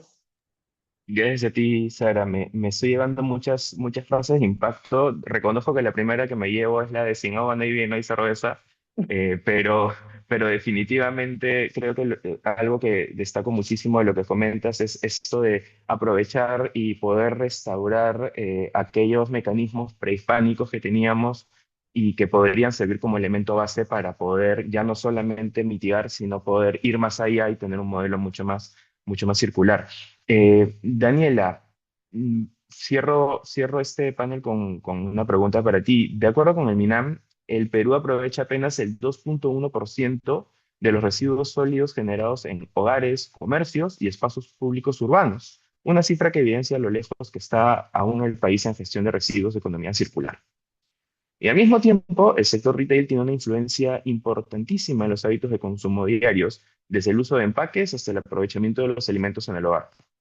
Teniendo en cuenta este contexto y considerando que el alcance que tiene Cencosud en la vida cotidiana de las familias peruanas, no podemos entender nuestra vida diaria sin algún supermercado o comercio de Cencosud. ¿Qué iniciativas considera que podrían generar un mayor cambio en la reducción de desperdicios y en la promoción de hábitos de consumo mucho más responsables? Gracias por la pregunta, Pedro. Bueno, las iniciativas con mayor potencial de impacto son aquellas orientadas a prevenir la generación de residuos. Esto lo podemos hacer extendiendo la vida útil de materiales y productos y recuperando aquello que aún puede ser aprovechado mediante esquemas de valorización o economía circular. En retail, como tú mencionas, que es una plataforma tan grande y tan cercana a consumidores, existe una alta rotación de productos y contacto cotidiano con millones de clientes, que a su vez son consumidores. Estas acciones permiten generar un impacto tanto en la operación interna de la empresa como en los hábitos de consumo de las personas. Bueno, referido a la gestión de residuos, Cencosud impulsa iniciativas orientadas en primer lugar a reducir la generación de mermas y promover el aprovechamiento de productos antes de que ingresen a un flujo de exposición final como residuos. En esta línea tenemos un programa que se llama Consume Responsable en nuestras marcas Wong y Metro, donde aplicamos descuentos en productos próximos a su retiro de venta, dándoles una segunda oportunidad de ser adquiridos y consumidos. Estos productos que no logran recuperarse por esta vía o son canalizados a través del programa de rescate de alimentos, desarrollando una alianza con el Banco de Alimentos del Perú. Es a través de esta alianza que podemos donar toneladas de productos aptos para el consumo inmediato a personas que están en una situación de vulnerabilidad alimentaria y priorizamos su aprovechamiento antes de que pierdan su valor para el consumo. Desde Cencosud también tenemos otras iniciativas como la reutilización de cajas provenientes del abastecimiento interno para el despacho de pedidos de e-commerce, todas las compras que son online, y siempre que éstas cumplan con condiciones adecuadas de integridad, se prioriza el uso de la reutilización de cajas para otorgarles una segunda vida útil antes de su disposición final. Para aquellos materiales o insumos que tengan que ser dispuestos como residuo porque ya no se les puede dar algún otro tipo de vida útil, priorizamos que sean valorizados y generamos economías circulares. Por ejemplo, implementamos esquemas de compostaje de residuos orgánicos en coordinación con municipalidades locales y también realizamos la comercialización de residuos reciclables, como el cartón, con operadores autorizados para su reaprovechamiento, contribuyendo así a introducir estos materiales a nuevas cadenas de producción y a disminuir el volumen de residuos que finalmente es destinado a un relleno sanitario. Y bueno, finalmente, desde Cencosud también promovemos hábitos de consumo más responsable en todos nuestros consumidores y clientes y público en general mediante la implementación de estaciones de reciclaje a las cuales llamamos puntos limpios, que están disponibles y habilitadas en nuestras tiendas. Estos puntos limpios facilitan a la comunidad espacios accesibles para la segregación adecuada de residuos reciclables. Estas iniciativas se complementan también con campañas de acopio y acciones de sensibilización orientadas a fomentar una mayor conciencia ciudadana sobre la importancia del reciclaje y la valorización de residuos. Muchísimas gracias, Daniela. Importante esto de que se ha explicado que va literalmente desde el e-commerce con las cajas reciclables hasta la reutilización, bueno, hasta las estaciones de reciclaje, pasando justamente por estos productos con el sticker, con el descuento, si es que corresponde aplicarlo por un tema de consumo mucho más, de promoción de consumo, Así es. justamente responsable. Bueno, nada, muchísimas gracias a los tres, a Ian, a Daniela, a Sara y a todos los que nos han acompañado en esta sesión por asistir al seminario de sostenibilidad y desarrollo. Queremos finalizar agradeciendo a nuestros auspiciadores, Alicor, Cerro Verde, Claro Perú, Southern Perú y Viru Group por hacer posible este espacio. Con nosotros será hasta otra oportunidad. Cuídense mucho, que estén bien. Muchas gracias.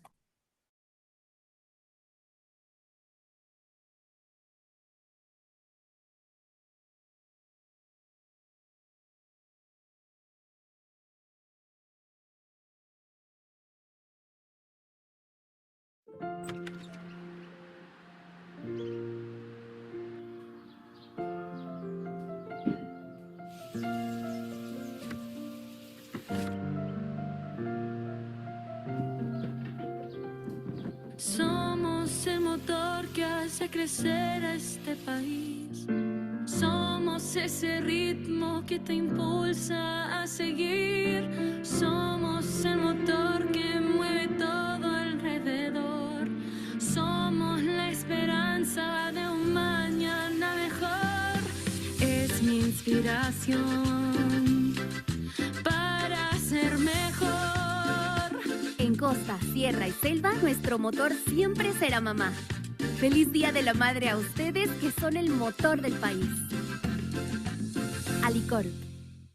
Hola, soy el río Chili, fuente de agua para todos los arequipeños. Sí, ahora me ves limpio y cristalino, pero alguna vez estuve así, o así, sí, muy mal.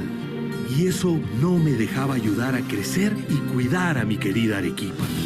Así, un día Cerro Verde se dio cuenta de esto y alejó los desagües de mi cauce, tratando el agua y regresándola limpia para que mis amigos ganaderos y agricultores puedan tener mejores productos para Arequipa y el mundo. Y también apoyó a que 500,000 de hogares puedan por fin tener agua potable. Y todo sin afectar el bolsillo de los arequipeños. Por eso estoy convencido de que cuando trabajamos juntos podemos lograr resultados increíbles.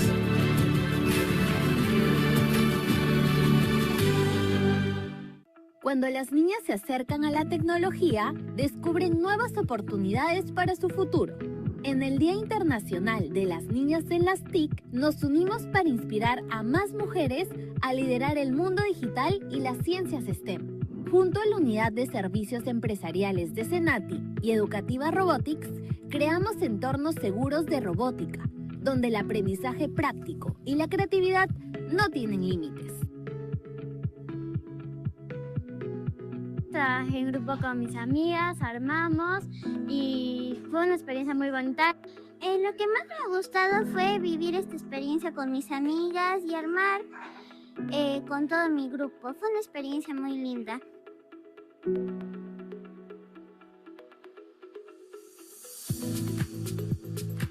Más que aprender, descubren nuevas formas de crear y trabajar en equipo. Impulsarlas hoy es abrir camino a las líderes digitales del mañana.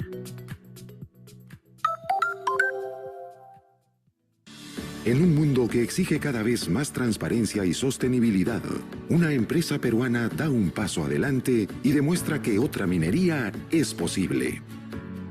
Southern Perú ha sido reconocida con 2 importantes certificaciones internacionales, The Cooper Mark y The Molybdenum Mark. Estas certificaciones avalan sus buenas prácticas en derechos humanos, medio ambiente, trabajo justo y desarrollo de comunidades. No se trata solo de producir más, se trata de hacerlo bien.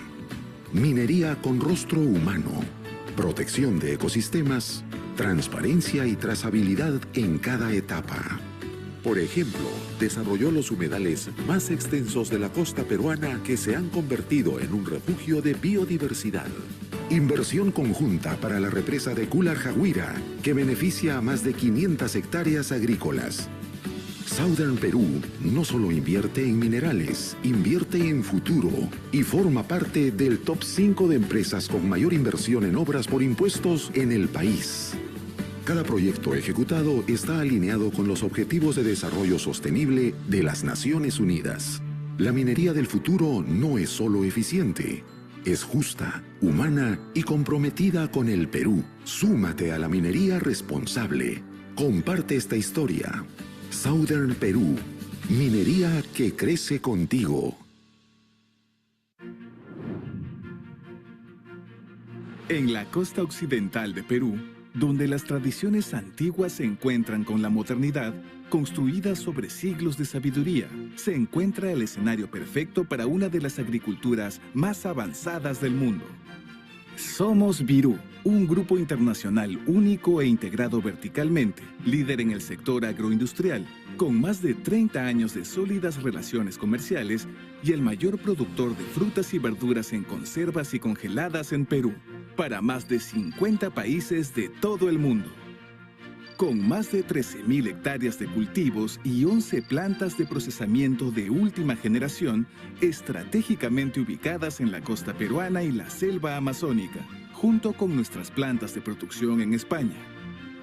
Cultivamos, procesamos y desarrollamos soluciones personalizadas en un amplio portafolio de alimentos saludables en conservas, frescos y congelados.